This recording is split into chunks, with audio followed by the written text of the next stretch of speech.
لما صاحبة السعادة إسعاد يونس تستضيفه، اعرف إن هنا في حاجة مختلفة. واقف مع طبق يوديك لدكتور الدايت 8 أيام في الأسبوع.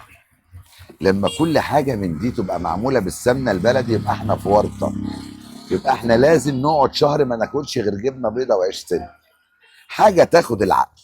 معايا أصغر أحفاد الحاج محمد حلواني الهدى، استاذ عبد الرحمن كمبيوتر ساينس واقف في محل جده. انا مبسوط يا استاذ عبد الرحمن انك بتدعم جدك واقف معاه. ربنا يبارك فيك. ومبسوط بالحاجات دي. اشرح لي ايه بقى الحاجات دي؟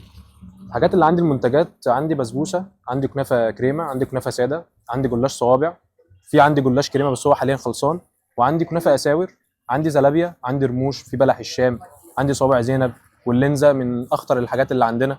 لينزا جميله جدا بالجوز هند والكريمه. اسعاد يونس نفسها لما دقتها انبهرت بيها يعني. فالناس بتجي لي الحمد لله من كل مكان بفضل الله. انا شغال بالسمنه البلدي، ودي حاجه مميزانا في المنطقه هنا، بتخلي الزبون يجي لي من اماكن بعيده جدا. فدي حاجه الحمد لله احنا مميزين بيها يعني. طب هو انت ممكن تدوقني وتكلمني لو انا هو اكلت الحاجات دي اكلها بالنهار؟ البسبوسه دي لو تاكل في دقتها، انهي ميعاد في اليوم؟ لا البسبوسه دي لو دقتها انت 3 ايام مش هتنام. والله العظيم خد حته، لا خد حته ودوق معايا ماشي. عشان الناس تعرف ان انت بتاكل الطباخ اللي بيدوقه. يلا. تمام يا فندم. تعليماتك يا باشا. اللي بعده. دي كنافه كريم. كنافه كريمه يا جماعه. والله نفسي ادوق كل متابعي مذيع الحاره، ادوقكم واحد واحد. بس انا في ورطه يا جماعه. دول اطلع منها بخير. دي بقى كريمه. دي كريمه. دي بالكريمه. بصوا شكلها يا جماعه عامل ازاي. بسم الله الرحمن الرحيم. هو الدايت باظ كده خلاص. والله بتعمل حاجه مش بتعمل حاجه. ايه الجمال ده؟ دي اللينزا بقى اللي عجبت الفنانه اسعاد يونس. نختم بيها سيبها في الاخر. إيه لا، عباره عن ايه بقى؟ دي اللينزا دي عباره عن جوز هند وكريمه.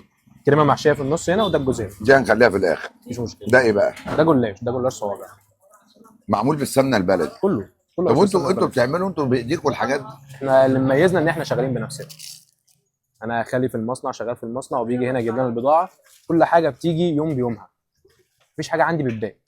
ما بتدوش حد تاني بره انتوا؟ لا احنا محلنا هنا في شارع مسجد الرحمه، متفرع من حمام الدين.